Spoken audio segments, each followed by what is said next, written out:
we think it is about time that we had the cleanest state in the country. Unfortunately, our litter rates are high and they need to be improved. That's why today we are proud to announce the establishment of a container deposit scheme here in New South Wales that is designed by the people for the people.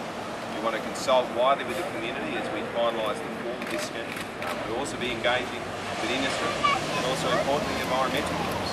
This is a once-in-a-generation chance to make a real difference to litter that is polluting the most beautiful state, I don't just think in the country, but the world. We know over many years, many have fought for a scheme such as this, and I want to pay tribute to people like Jeff Angel and Ian Kiernan, and indeed every environmental group that cares about keeping their community clean, and that is something we're proud to deliver today.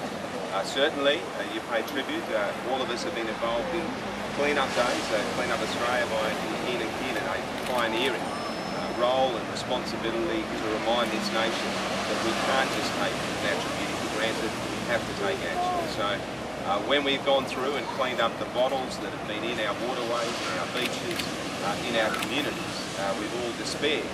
How can people do this? Why don't people do this? We must keep these waterways, our beaches, our harbours, we must keep them clean. We must remove these sort of containers.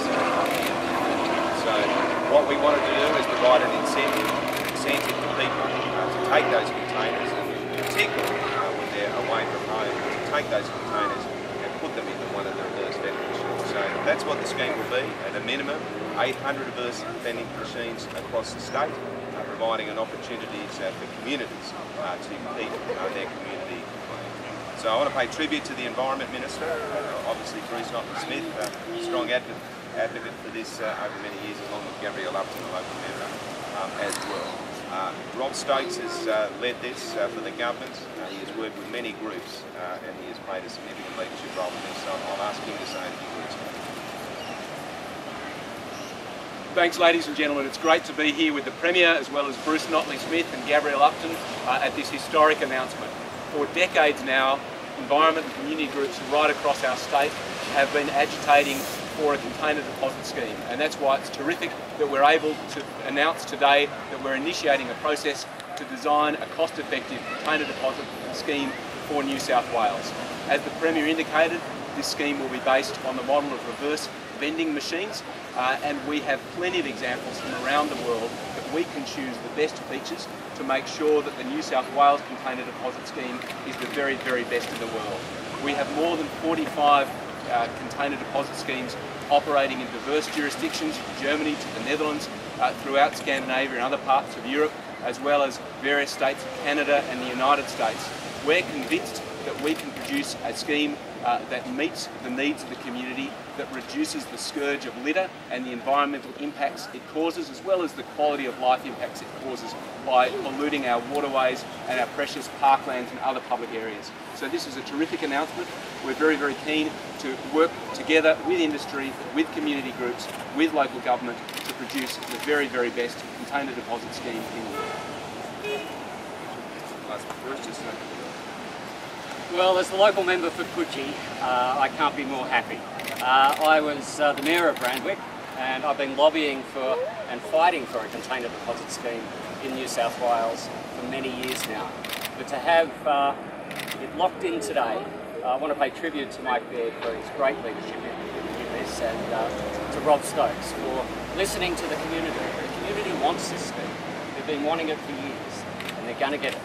And Coogee, my electorate, has the most beautiful beaches in New South Wales, despite what the Environment Minister or the Premier might say. This will go a long way to keeping those beaches pristine and clean into the future. Not only that, it will reduce our litter in our waterways, our parks, right across the state. So this is a fantastic day for Coogee, it's a fantastic day for New South Wales.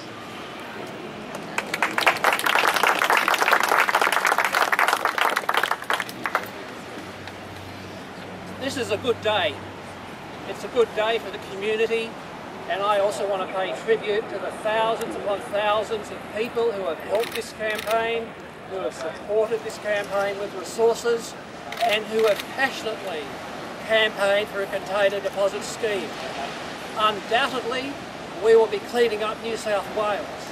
Undoubtedly, we will see an enormous boost to charity income, about $65 million a year. And undoubtedly, we will see a growth in jobs because there are jobs in cleaning up the environment. And I congratulate the government for making this groundbreaking decision.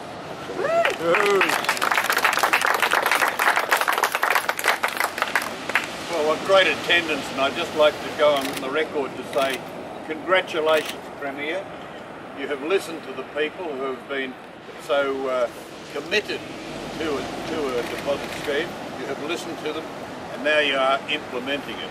And by doing that, you're setting yourself up in a leadership position nationally. We know we already have deposits in South Australia, 85% recovery rates. We now know we have them in Northern Territory. Now we've got them in New South Wales. The other states must follow. So congratulations, well done, and let's just keep the pressure on.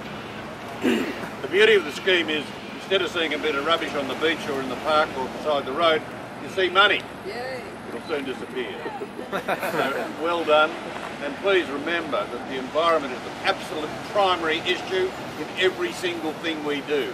And that's why, with my newly appointed Doctor of Honorary Doctorate, I said that E equals 1. That is my equation. The environment, number 1. Let's keep the pressure on. Thank you.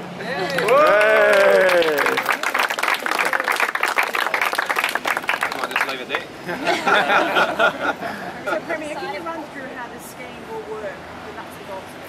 Yeah, well, I'll let, I mean, Rob Stokes can run through some more of the details, but in simple terms, I mean, it's reverse vending machines, so it's meant to be alongside and complement our curbside recycling, targeted at away from home littering, and those reverse vending machines obviously go in the high litter areas to start with, but obviously we need to determine exactly where they are, but 800 across the state, and the incentive is come along and pick up that bottle container, put it in and either receive a deposit. We'll also be consulting with the community on whether potentially that deposit could go towards charities or local sporting groups or community groups or scouts or lifesaving, but all those sort of things that will clean up Australia. But that's up to local communities. So we want this to be the community's project, to have input in it. You know, would you rather have a deposit, or would you rather make a contribution to a local charity or sporting group? And that's part of the beauty of this. We, as the Minister said, we have the opportunity, I believe, to design the best scheme in the world that is the most effective. And that's what we'll be running through, obviously now, over the next 12 months, to make sure we get the scheme absolutely right and it's delivered in the most cost-effective way. Do you want anything else, Rob?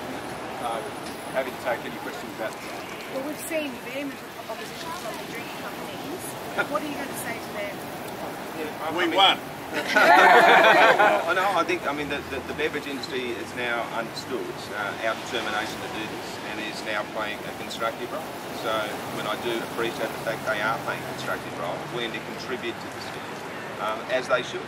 And there's an onus on them to take responsibility for the littering that was occurring. They are finally doing that. And we're working with them together with local communities and the environmental groups to make sure we get it right. And I think that everyone in this state, whoever they are, whatever side of politics they are, they want a cleaner New South Wales, and that's what this is about. This is an opportunity to clean up. I mean, places like this. I mean, you can't take this for granted. Our beautiful coastline, our waterways, our harbour, we can't take them for granted. We have to take responsibility, and what we want to do is to keep them as clean as we possibly can. And this scheme goes alongside the existing schemes we have to do exactly that. Well, I mean, I'll let Rob can talk about this, but I mean, the evidence around the world shows it can work alongside and ensure that it doesn't raise costs for consumers. Ultimately, though, what we want to see is a cleaner New South Wales, and that is really what the overall objective is. So, I think if we get the scheme right, we can ensure it is most effective, done in obviously the most cost-effective way, and that's important. Want anything else on that? Just to say that studies around the world indicate that it doesn't have an upward pressure, it doesn't exert upward pressure on prices, but the easy anecdotal evidence is that you go across the border in South Australia or the Northern Territory and you don't have to pay more for beverages in those states.